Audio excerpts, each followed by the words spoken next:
প্রিয় দর্শক মন্ডলী, আজকে আমরা উপস্থিত হয়েছি ব্রিগেডিয়ার জেনারেল অবসরপ্রাপ্ত শামীম কামাল স্যারের কাছে। আজকের আমাদের আলোচনার বিষয় সেটা হচ্ছে যে সম্প্রতি আইসিটির যে গ্রেপ্তারি পরোয়ানা, সে ব্যাপারে স্যারের মতামত জানতে চাইবো। স্যার, আসসালামু আলাইকুম।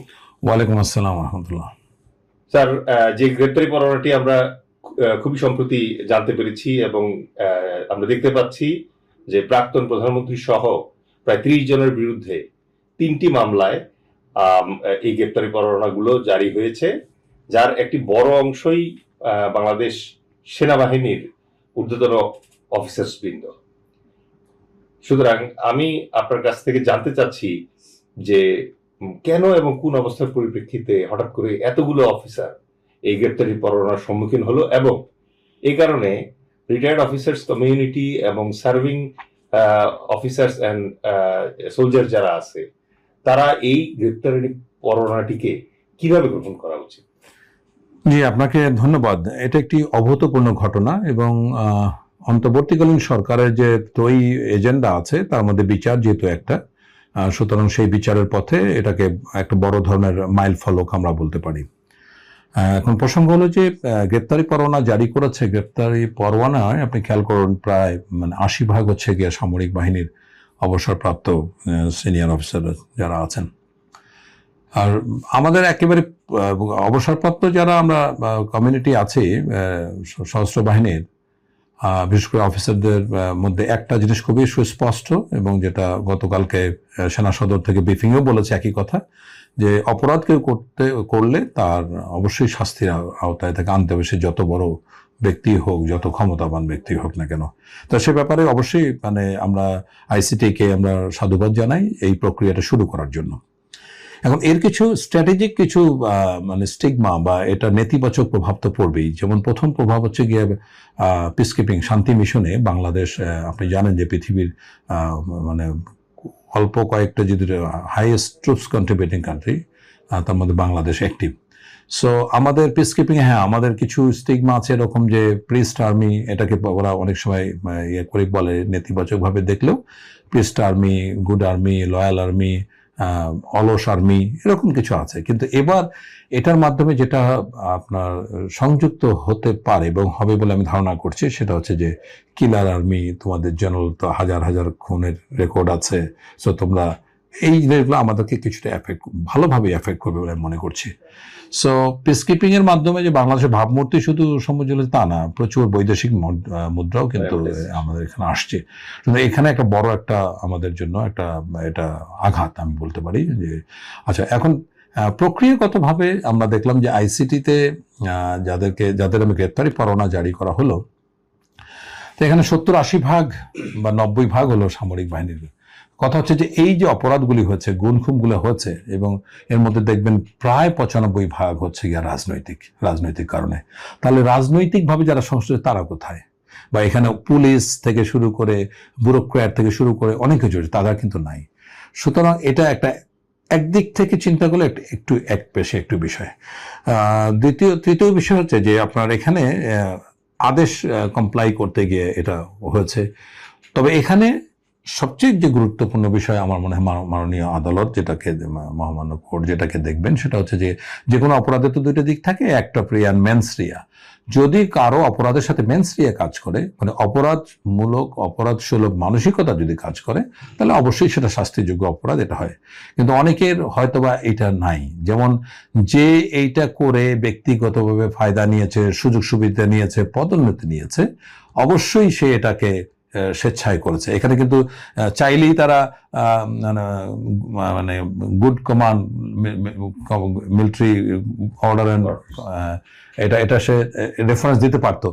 এবং সবচেয়ে মজার ব্যাপার কি জানেন, যে আপনার ওই মিলিটারি কমান্ডের কথাকে বলে, যেটা লেজিটিমেট কমান্ডকে আমরা বলি, এরকম যে কোশ্চেন করবে তাকে এইসব সংস্থায় কখনো পোস্টিংয়ে করা হবে না। আচ্ছা, এখন কথা হলো যে আমি ব্যক্তিগতভাবে আমার উদাহরণ দিই। আমি 2011 সালে আমাকে র্যাবে পোস্টিং করার জন্য পোস্টিং করতে চেয়েছিল। তো আমি সে সময় একজন সেনাবাহিনীর মানে সশস্ত্র বাহিনীর বা পুরা দেশের অত্যন্ত প্রভাবশালী ব্যক্তি যার নাম এই ইয়াতে আছে, এই গ্রেপ্তারি পরোয়ানার মধ্যে আছে, তো তাকে আমি রিকোয়েস্ট করে আমি যেতে অস্বীকার করলাম। আমি 2021 বা 22 সালের কথা বলি। আমার একজন আমি এনডিসিতে প্রধান প্রশিক্ষক ছিলাম, আমার একজন প্রশিক্ষক অত্যন্ত ব্রিলিয়ান্ট অফিসার, যে আমার 2বার ছাত্র, খুবই ভালো ব্রিলিয়ান্ট অফিসার, প্রফেশনাল অফিসার, সৎ অফিসার, সে একদিন আমাকে খুব মন খারাপ হলো, স্যার আমার তো র্যাবে পোস্টিং হয়েছে, ডিজি অপশন প্ল্যান। তখন সাজেশন দিলাম যে ঠিক আছে যাও, ঠিকঠাক মতো মানে কোনো ভুল অন্যায় কাজের মধ্যে জড়িত হয় না, অলমাইটি উইল টেক কেয়ার। এখন কথা হলো আমি হয়তো কোনোভাবে ম্যানিপুলেট করে আমার পোস্টিংটাকে অ্যাভয়েড করতে পেরেছে, সে হয়তো পারেনি। কিন্তু এখন দেখা গেল যে ধারাবাহিকভাবে গত 15-17 বছরে এই অ্যাপয়েন্টমেন্টগুলোতে চাকরি করেছে সবার ডিজি অপশন প্ল্যান, সবার নাম আসছে।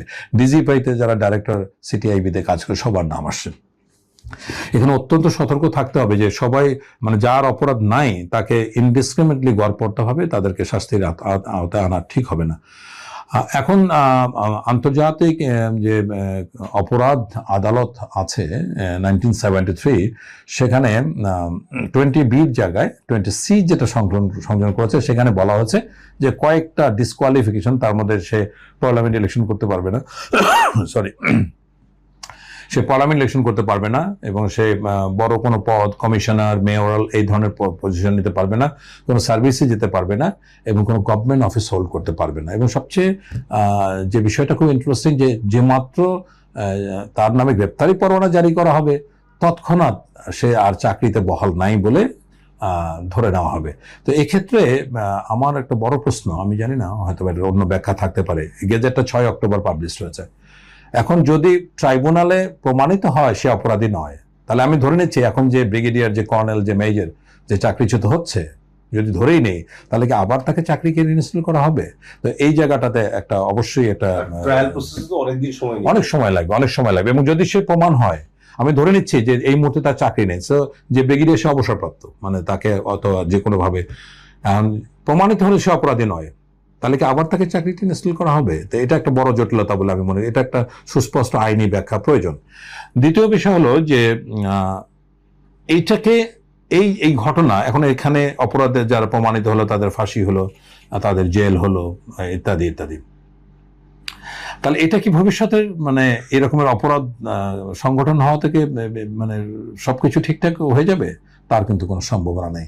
কারণ আমরা দেখলাম খুব উদ্বেগের সাথে গত 14-15 মাসে আমরা দেখলাম অনেক সংস্কার, অনেক আলোচনা হলো, কিন্তু সশস্ত্র বাহিনী, গোয়েন্দা সংস্থা এই সংস্কার নিয়ে কিন্তু কেউ কোনো কথা বলছে না। তার মানে সিস্টেম রয়ে গেল, ওই দানব তৈরির যন্ত্রটা কিন্তু থেকেই গেল, এবং সামনের যে পলিটিক্যাল গভর্নমেন্ট আসবে সে আরো মর্মান্তিকভাবে এই জিনিসটা ব্যবহার করবে।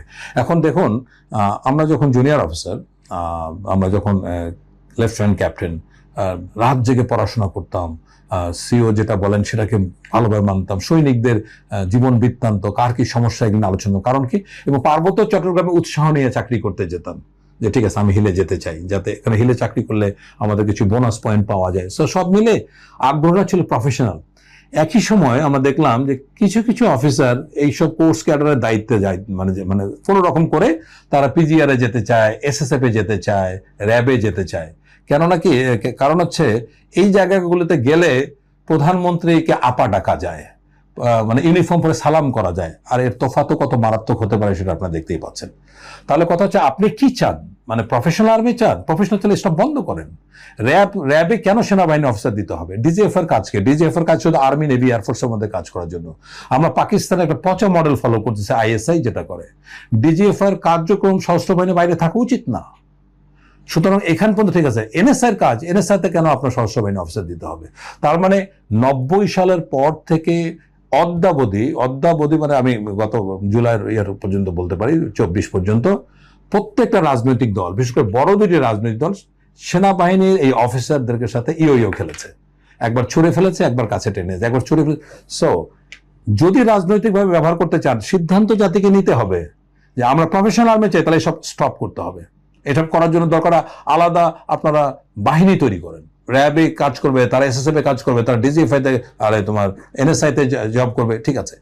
বাট যদি প্রফেশনাল আর্মি চাই, এটা তো হয় না। কারণ এখানে যে সুযোগটা তৈরি হচ্ছে, এখানে ইনফেরিয়র যারা কখনোই প্রফেশনালিজম দিয়ে পদোন্নতি পাইতে পারে না, এই সব অফিসার অনেকে পাশ হয়ে সালাম করে, মানে বিশেষ কাজ করে আপা ডেকে তাদের ব্যক্তিগত জিনিস টিনিস মানে ঠিক করে দিয়ে জেনারেল পর্যন্ত হয়েছে।